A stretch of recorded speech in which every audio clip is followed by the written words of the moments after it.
homeschooling tuh mahal ya, biayanya sekian juta per semester. Bentar.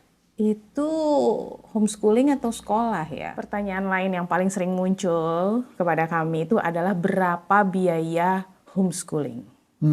Jadi kalau aku mau homeschooling tuh berapa biayanya gitu. Karena mungkin dalam imajinasi sebagian besar penduduk Indonesia, homeschooling tuh seperti memindahkan sekolah dari sekolah mahal ke sekolah yang lebih mahal. Sekolah yang super privat gitu. Atau gimana ya, nggak tahu juga. Iya, apalagi kalau sebelumnya anaknya sekolah negeri gitu ya. Waduh, mahal sekali ya.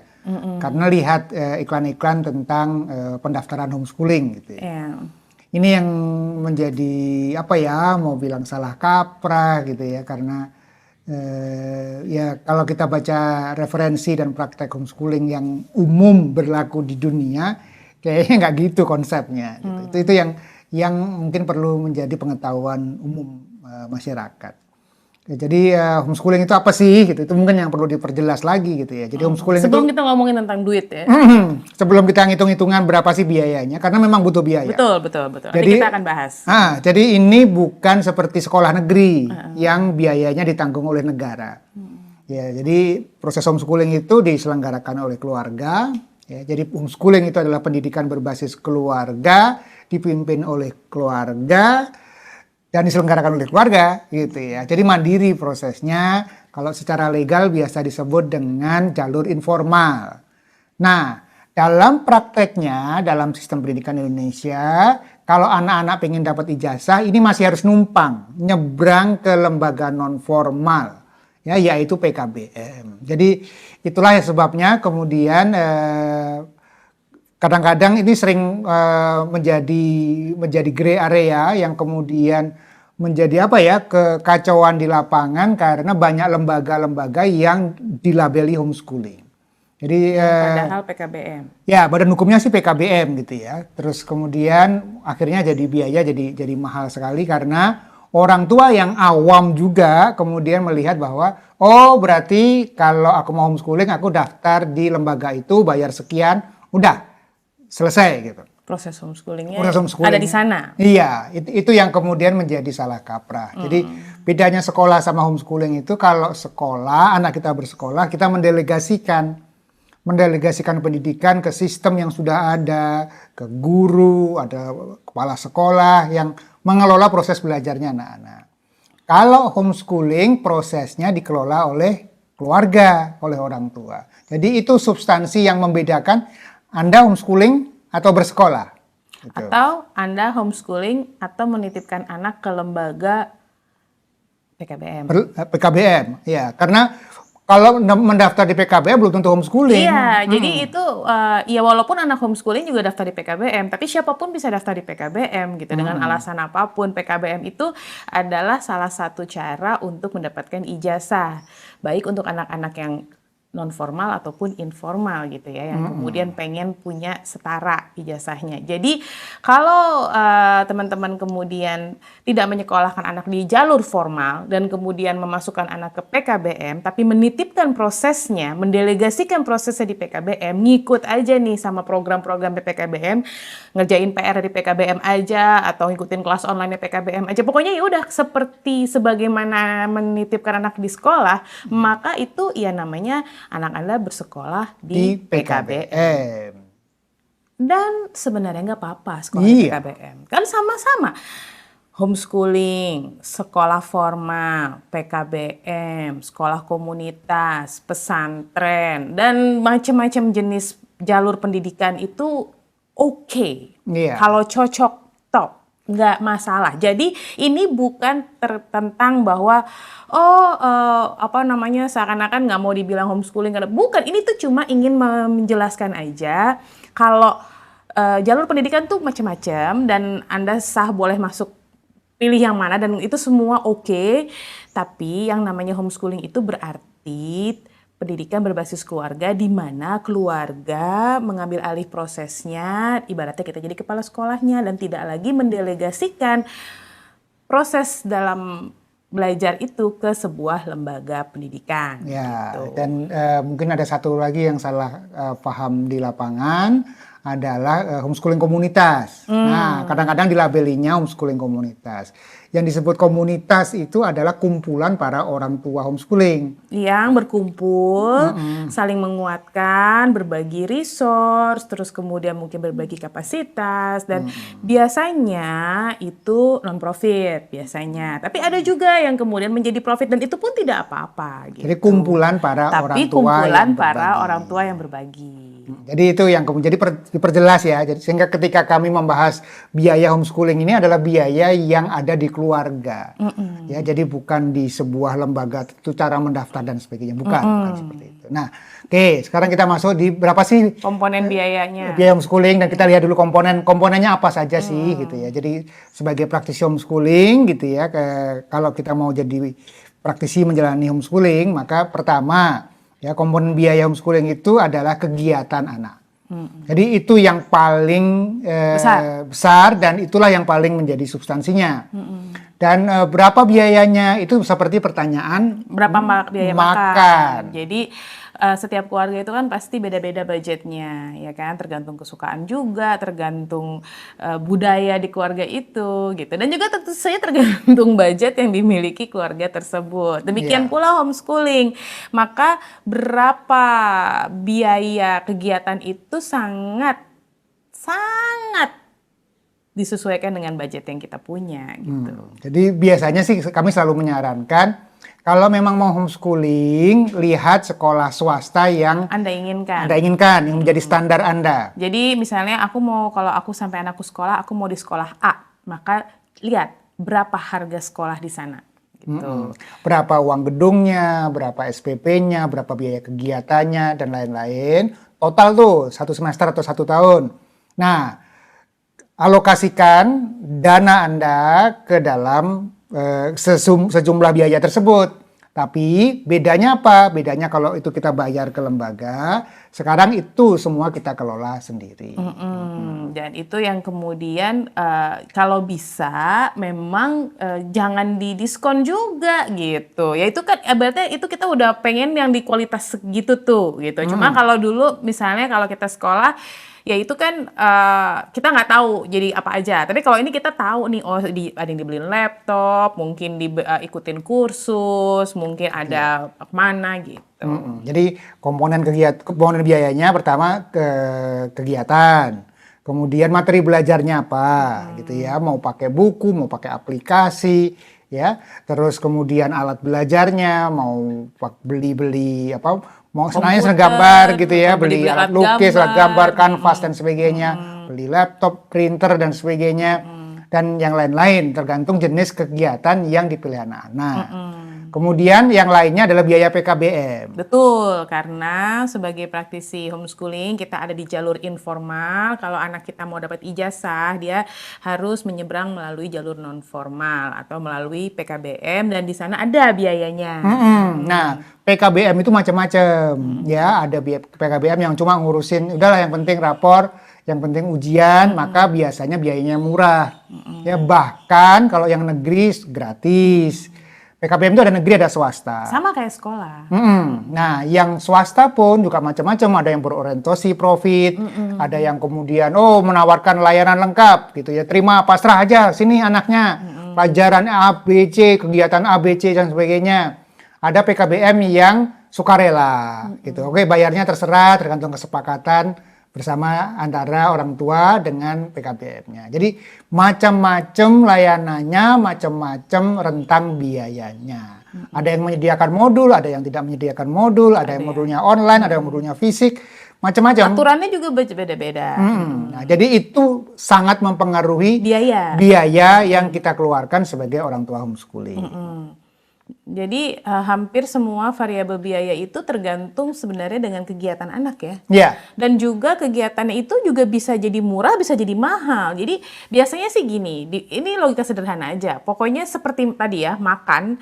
Kan kalau misalnya kita beli terus makanannya, catering atau kemudian kita makan di luar, hampir pasti itu mahal. Tapi kalau kita bisa masak, kita belanjanya juga beda lagi nih. Apakah kita belinya ke tukang sayur yang lewat, sama kita langsung ke pasar induk, itu juga pasti beda harganya. Jadi biaya dalam homeschooling itu bisa murah, bisa mahal, tergantung apa? Kerja keras kita, kreativitas. Biasanya nih kalau misalnya mau murah ya berarti kita harus kerja lebih keras, usaha lebih banyak, harus lebih kreatif, cari-cari materi online. Karena materi online yang bagus dan murah ataupun gratis itu pun banyak. Tapi kekurangannya kita harus betul-betul cari-cari sendiri gitu, ramu-ramu sendiri. Atau kemudian kita bahkan misalnya buku kita ke perpustakaan jadi nggak harus beli. Jadi banyak banget cara untuk membuatnya menjadi murah. Tapi kalau kemudian isunya adalah kita nggak punya terlalu banyak waktu, atau kemudian anaknya banyak, Atau males. Iya.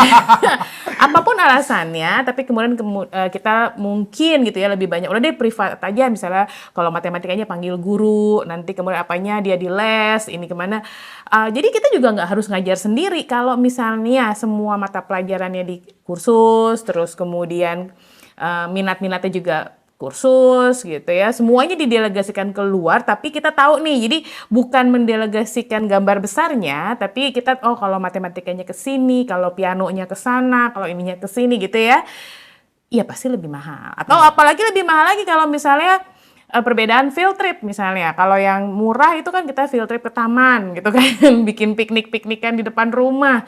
Tapi kalau field tripnya ke luar negeri atau keluar kota, sering pula, ya pasti jadi lebih mahal. Jadi variabel harganya sangat variatif, ya. Bisa lebih murah dari sekolah, bisa lebih mahal, dan kualitas tidak ditentukan oleh harga. Jadi sekali lagi ya, kalau misalnya homeschooling itu sangat mungkin menjadi mahal. Kalau teman-teman misalnya daftar di tadi PKBM yang layanannya lengkap banget gitu kan. Terus ada modulnya, ada semuanya gitu. Jadi itu udah di sana semuanya, atau kemudian semua les-lesnya itu setiap hari ada les di tempat yang berbeda. Hari Senin taekwondo ke sana, Selasa piano kemana, Rabu ini kemana.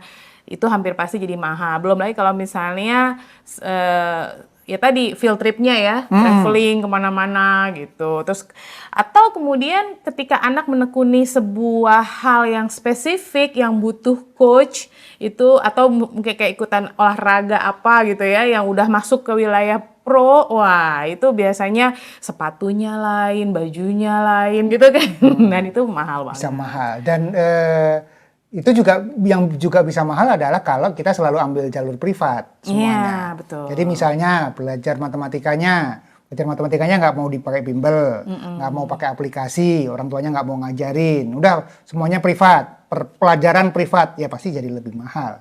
Ya itu yang kemudian menjadi konsekuensi dari pilihan-pilihan yang kita miliki. Kuncinya sih sebetulnya membangun kesadaran. Kalau kegiatannya ini gitu ya, pilihan lewat apa jalurnya, caranya bagaimana, itu ada konsekuensi energi, ada konsekuensi biaya dan sebagainya. Nah, dan juga bisa sebenarnya murah gitu ya, bisa murah sekali gitu ya ketika misalnya kita memilih PKBM-nya yang basic layanannya. Pokoknya kita hanya yang penting legal, gitu. Yang penting legal, lembaganya terakreditasi. Tapi semua proses kita pegang sendiri. Kami bertahun-tahun menjalani proses-proses yang itu sehingga biaya PKBM-nya itu sangat murah gitu ya. Nyaris enggak.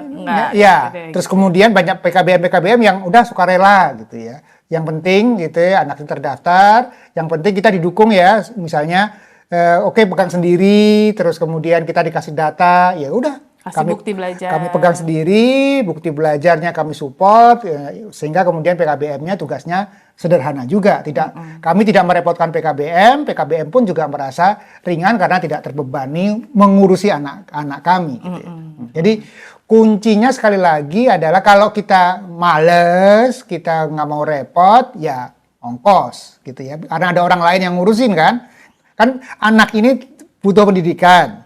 Harus ada yang ngurusin. Nah, yang ngurusin siapa? Kan gitu. Kalau yang ngurusin orang lain berarti kita harus bayar. Kalau yang ngurusin diri sendiri kita tidak bayar, tapi kita bayarnya pakai waktu.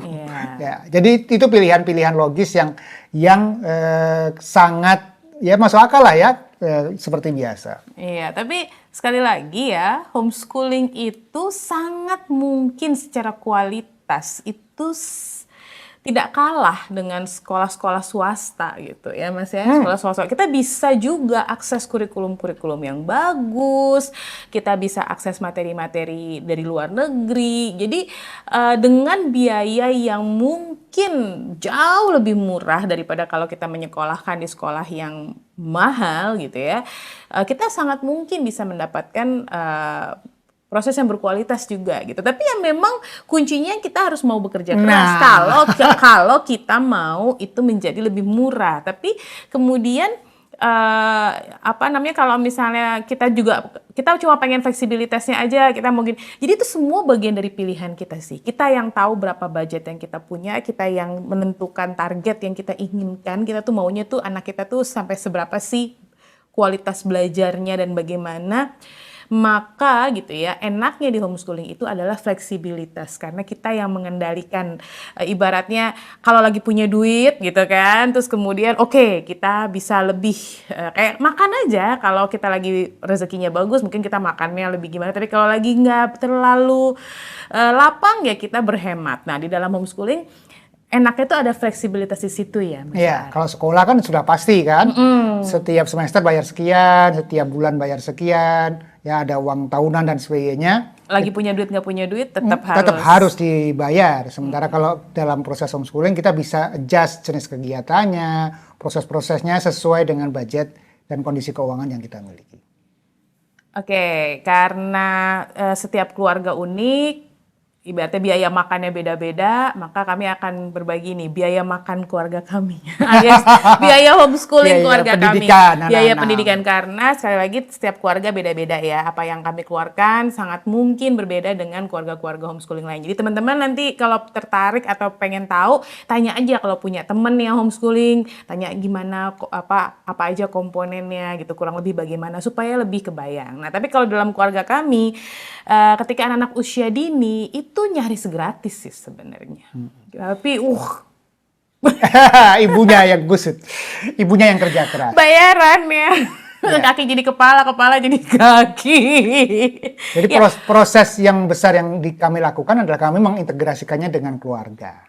Itu yang membuat kenapa tadi disebutkan homeschoolingnya bisa dikatakan gratis. Iya, karena kan belum daftar PKBM, jadi nggak ada tuh uang keluar dari titik itu. Terus kami juga nggak terlalu beli mainan. Kalaupun beli itu biasanya saya tuh waktu anak kecil tuh saya suka beli dari garage sale. Jadi itu lebih murah banget gitu. Dan biasanya yang saya beli tuh mainan yang bertahan lama kayak balok, terus kemudian pokoknya mainan yang bukan mainan sih sebenarnya. Dan saya juga suka pergi ke toko kertas, terus beli kertas sisa potongan yang masih bisa dipakai anak-anak gitu. Saya juga suka ngumpulin dari teman-teman yang di kantor gitu, yang kadang-kadang mereka punya alat-alat gambar sisa gitu, yang mereka udah tahu kan, inilah gitu. Jadi dapat krayon, dapat apa yang memang udah sisa itu, dan itu buat anak-anak, dan aku sih seneng-seneng aja terimanya gitu. Terus jenis kegiatannya banyak mengintegrasikan keseharian, misalnya apa? Jalan pagi,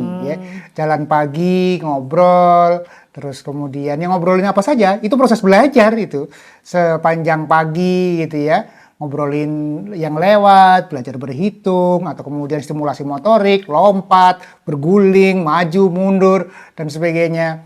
Itu semua menjadi proses-proses yang terjadi bersama dengan anak-anak di rumah maupun di lingkungan sekitar.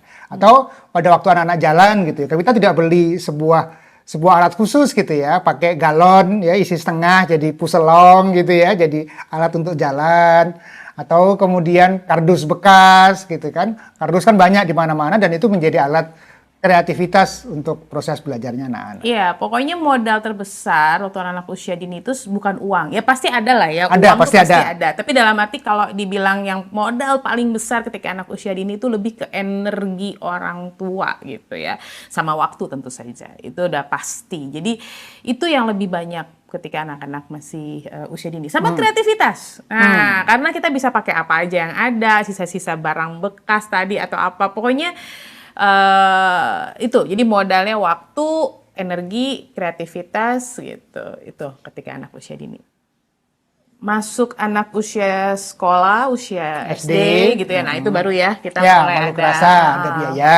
Biayanya apa? Pertama biaya PKBM. Nah, strategi kami adalah kami selalu cari PKBM yang basic.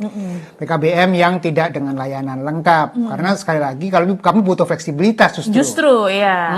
Buat kami belajar itu adalah di rumah bersama kami orang tuanya. Sehingga kami bisa betul-betul mengelola prosesnya sebagaimana yang ada di dalam bayangan kami. Pendidikan yang baik itu seperti apa? Jadi kami memang mencari PKBM yang tidak mewajibkan datang seminggu 3 kali misalnya. Karena itu selain ada biayanya, kami juga nggak mau kayak gitu modelnya. Karena bukan begitu gitu Iya, ya. ya, jadi itu isu lagi, tema lagi. Iya, iya, tapi dalam arti kemudian itu berpengaruh sama biaya juga kan. Karena kami tidak ambil fasilitasnya si PKBM itu gitu. Biasanya kami selalu mencari PKBM, kita ngobrol dengan pengurusnya, pengelolanya, untuk kemudian bisa nggak anak-anak kami pegang sendiri, Nanti nanti kasih kami bukti, lapor. ya. Kami lapor hasil belajar, proses belajarnya anak-anak.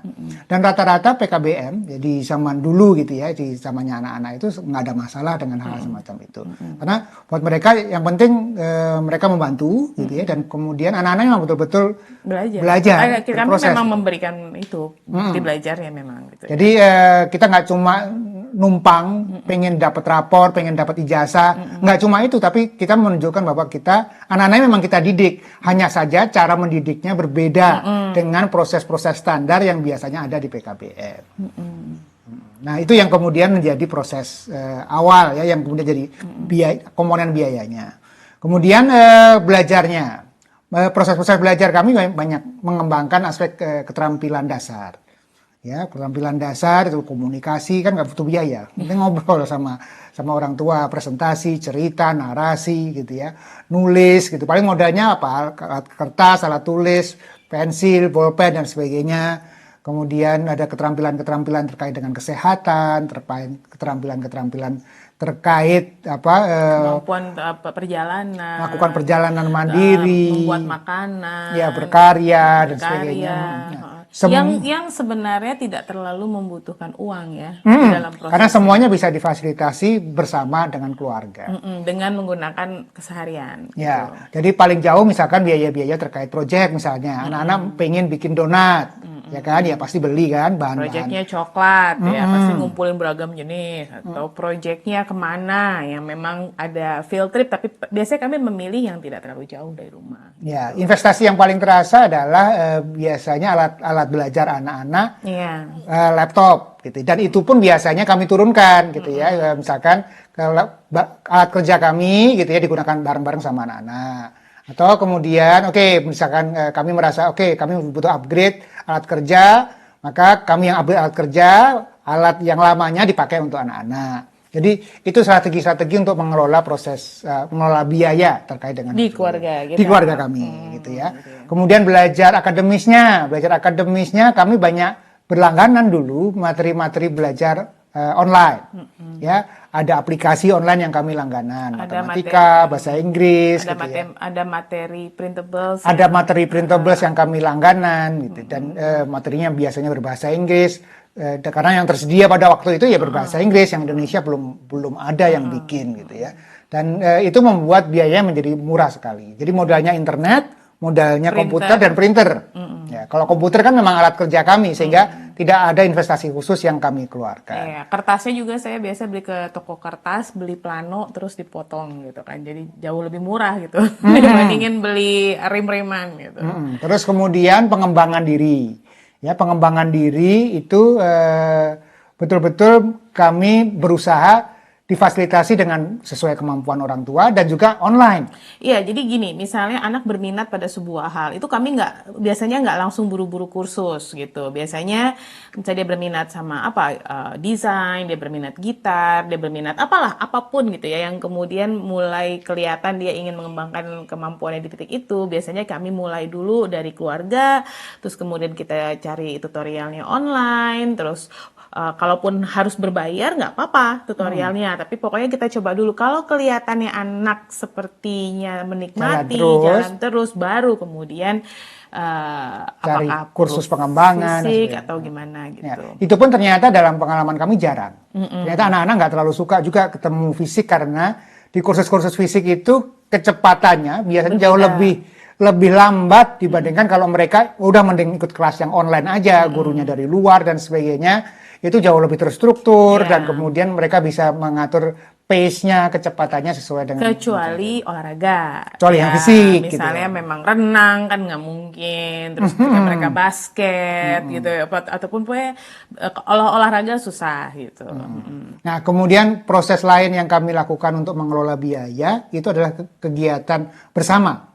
Jadi ketemu sama beberapa orang tua homeschooling, kegiatan bareng, percobaan lah, field trip, atau kemudian project-project itu yang kemudian menjadi cara untuk berbagi keahlian, memperkaya jenis kegiatan anak-anak, sekaligus kemudian jadi menghemat biaya. Iya, seperti arisan lah ya. Tapi arisannya orang tuanya arisan ilmu gitu. Ibaratnya kita saling berbagi. Aku bisa apa yang bisa aku kasih ke buat anak-anak. Nanti ada teman yang ngajar yang lain gitu. Kami saling berbagi. Kalau yang nggak bisa apa-apa dia bawa makanan, pokoknya atau apapun. Jadi ibaratnya kami para praktisi saling berkumpul, jadi teman curhat, menguatkan, berbagi sumber daya, berbagi keterampilan, kayak gitu-gitu yang kemudian itu lumayan banget dalam proses homeschooling, tidak hanya dari sisi biaya ya, tapi dari sisi yang lain-lain juga gitu ya. Jadi misalnya gitu ya, kami bikin sama-sama para orang tua lain bikin project tentang video. Karena ada salah satu orang tua yang produser yang sangat menguasai proses bikin video. Anak-anak dia jadi mentor, kami para orang tua yang lain juga menjadi mentor yang belajar membimbing anak-anak. Terus kemudian ya anak-anak jadi kaya kan karena kemudian belajarnya seneng rame-rame, terus kemudian dapat feedback dan seterusnya sehingga skillnya naik dan skill itu berada di luar kemampuan orang tua. Project menulis kayak gitu-gitu. Jadi enak gitu ya, karena kemudian kita nggak perlu anak-anak belajar khusus menulis, tapi kemudian diajari bersama para orang tua yang lain. Kalau ternyata anak-anak butuh yang lebih advance, nanti nyari gitu ya. Itu proses yang biasa kami lakukan. Juga di saat anak-anak sekolah dasar ini mulai kegiatan luar ya kami gitu ya. Ada renang, dulu pernah ikut klub macam-macam kegiatannya, ada basket, kemudian tenis, kemudian futsal, gimnastik, dance dan sebagainya yang kebetulan pada waktu itu kami sedang ada penawaran sebuah klub yang baru buka. Ya, yang kemudian kegiatannya macam-macam, bayarnya sekali, dan itu membuat proses anak-anak terfasilitasi seminggu 3-4 kali ke tempat kegiatan itu, belajar macam-macam tadi. Ada renang, ada basket, futsal, gimnastik, dance, dan sebagainya. Dan itu membuat biayanya menjadi lebih murah gitu ya. Jadi di waktu itu kurang lebih sekitar 1 jutaan gitu ya. 1 jutaan lebih sedikit gitu ya, untuk 3 anak gitu ya. Per bulan gitu ya. Jadi ini kalau buat kami murah sekali karena anak-anak ikut kegiatannya macam-macam gitu ya. Ya tapi kalau menurutku sih kayak gini-gini tuh setiap keluarga pasti punya caranya masing-masing gitu kan. Dan ada caranya masing-masing dan yang tergantung juga di titik apa yang sebenarnya kita anggap penting gitu ya. Jadi bukan berarti kita cari cara menghemat sebanyak-banyaknya. Enggak juga sih. Kami juga enggak begitu. Maksudnya dalam arti tentu saja kami mencari sesuatu yang value to price-nya dapat. Itu tuh udah pasti ya. Tapi kami juga kemudian melihat nih mana yang kemudian menjadi prioritas, mana yang nggak terlalu prioritas. Nah, untuk hal-hal yang menurut kami penting, prioritas, walaupun dia mahal gitu ya, dalam arti ya udah, karena itu memang biaya yang harus dikeluarkan. Jadi ini juga bagian dari mindset teman-teman, bukan berarti ketika kita homeschooling kita cari semurah-murahnya, karena enggak. Kita cari gimana caranya dapat sesuatu hal yang berkualitas gitu ya dengan di harga yang kita merasa ini pas gitu. Pas tuh dalam arti gini, ya tadi karena pasti sebuah hal yang bagus itu biasanya cenderung mahal. Nah, bagaimana kita bisa mengakses sebuah hal yang bagus dengan tidak semahal itu berarti ada komponen lain yang harus kita lakukan. Entah itu kita energi kita, entah itu ada kreativitas kita, tapi itu tidak berkurang. Value-nya tuh memang segitu, cuma kalau dikonversi jadi rupiah, jadi gede. Tapi ketika dia bisa dikonversi separohnya dengan kreativitas, separohnya lagi dengan kerja keras, itu bisa menjadi lebih murah. Jadi jangan jangan juga gitu ya, kita kemudian benar-benar cari Yang yang murah. jangan, karena ini buat anak kita dan Goal cepet bosen. besarnya adalah kualitasnya. Iya, Setelah gitu. itu baru kita berpikir gimana caranya mendapatkan kualitas itu dengan biaya yang bisa kita tekan. Tapi sekali lagi yang dikejar kualitasnya, jangan kejar harganya, karena sekali lagi ini sama seperti makanan yang kita makan, buat kita makan, buat anak kita makan. Jadi pastikan kan nggak mungkin kalau itu buat makan sendiri gitu ya, ibaratnya kan buat anak kita gitu, terus kita cari pokoknya yang murah, misalnya dagingnya nggak, kan enggak. Kita pasti cari sebuah hal yang memang berkualitas. Bahwasanya untuk mendapatkan yang berkualitas tapi lebih murah, kita terpaksa bangun pagi, pergi ke pasar induk gitu misalnya, atau gimana lah gitu. Itu iya, tapi bukan murahnya gitu ya. Jadi ini perlu penting soalnya. Karena sayang kalau misalnya kita cuma cari murah gitu ya, kan kita udah capek, homeschooling itu kan capek. Terus kalau itu tidak berkualitas buat apa? Atau sebaliknya juga bisa juga terjadi. Oke, kita lagi bisnisnya lagi surut dan sebagainya. Isunya budget. Nggak apa-apa juga kan gitu. Memang kondisi kadang-kadang susah, isunya budget. Maka gimana caranya memaksimalkan budget itu? Ya, itu jadi idenya adalah oke, aku punya budget segini untuk pendidikan anak-anak. Gimana caranya memaksimalkan budget itu mendapatkan kualitas setinggi-tingginya? Berarti apa? Berarti kreativitasnya harus dinaikkan, skill orang tuanya harus ditambah, sehingga tadi kita pengen makan enak, berarti kita harus belajar masak. Berarti kita perlu tahu gimana cara mengolah bahan baku yang bagus. Kita harus tahu gimana nih recreate sebuah makanan yang nggak kalah enaknya dengan restoran yang itu, gitu ya, dengan budget yang kita punya. Masuk anak usia remaja, SMP SMA biasanya sudah mulai kelihatan mereka polanya, ya kan? Karena kami anak-anaknya dari kecil ya homeschooling gitu kan, lebih kelihatan, lebih cepat mereka prosesnya mencari ini, mencoba itu dan sebagainya. Begitu SMP SMA mulai semakin menajam, ya mulai terjadi pendalaman kebutuhan, jenis kegiatannya dan sebagainya. Sehingga komponen-komponen biayanya ya tadi seperti PKBM masih, ya kan? Cari PKBM yang tetap basic.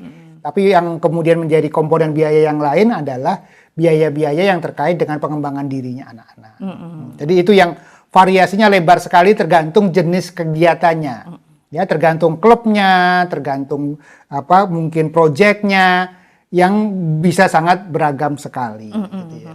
Jadi paling enak sih memang berkomunitas, karena kalau kita bisa berkomunitas maka kita bisa berbagi sumber daya, berbagi keahlian, kualitas prosesnya menjadi lebih baik, nggak cuma kita pegang sendiri. Iya, kalau tadi ada unsur kreativitas, kalau kita lagi stuck ada teman yang kreatif. Nah, jadi kita bisa saling berbagi energi gitu kan. Pada saat bersamaan dari sisi biaya kita bisa tanggung sendiri bersama-sama. Karena ini kan tidak komersial, ya nggak ada yang ngambil untung, ya udah berapapun cost-nya kita bagi bersama-sama. Jadi itu sangat menguntungkan, sangat membuat proses biayanya menjadi lebih terkontrol. Nah, yang juga tricky di dalam proses pengelolaan biaya homeschooling ketika anak remaja itu adalah kegiatan. Kalau ini sih sebenarnya mirip sama anak sekolah, ya artinya sama aja. Kalau anak sekolah suka basket, ya biayanya sama aja kan, harus beli sepatu, turnamen ke luar kota dan sebagainya, ikut klub basketnya harus bayar dan sebagainya, ya sama aja.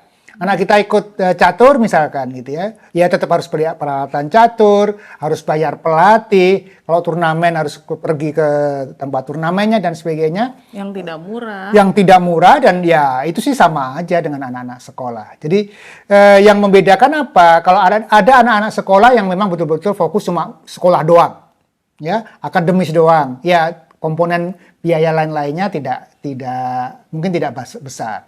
Tapi dalam pengalaman keluarga kami, anak-anak aspek pendidikan anak-anak kan tidak hanya akademis, tetapi non-akademis. Dan di keluarga kami lebih banyak aspek non-akademisnya.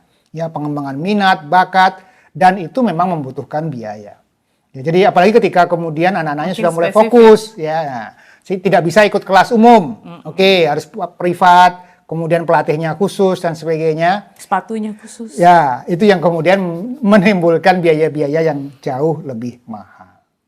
Semoga udah jelas ya bahwa komponen biaya di dalam homeschooling itu sama seperti biaya makan. Jadi sangat tergantung dengan kemampuan keluarga tersebut, tergantung pula dengan tujuannya gitu kan. Maunya apa sih? Maunya gimana? Kan ada juga yang kemudian dibela-belain lah pokoknya gitu kan, karena itu sudah bagian dari apa ya? Visi misi keluarga gitu kan. Itu ada yang begitu gitu, dan itu tuh sah-sah aja gitu. Jadi kalau buat kami, kenapa kami sangat suka homeschooling? Salah satunya karena variabel biaya ini. Ya, biayanya bisa dikelola sepenuhnya. Misalnya kami ingin punya standar sekolah internasional gitu ya. Oke, kalau kita masukkan ke sana biayanya sekian ratus juta, tapi dengan biaya sendiri gitu ya, jauh di bawah itu, dan kita bisa mendapatkan kualitas pendidikan seperti itu. Tentu saja ditambah tadi Nah, kreativitas dan kerja keras.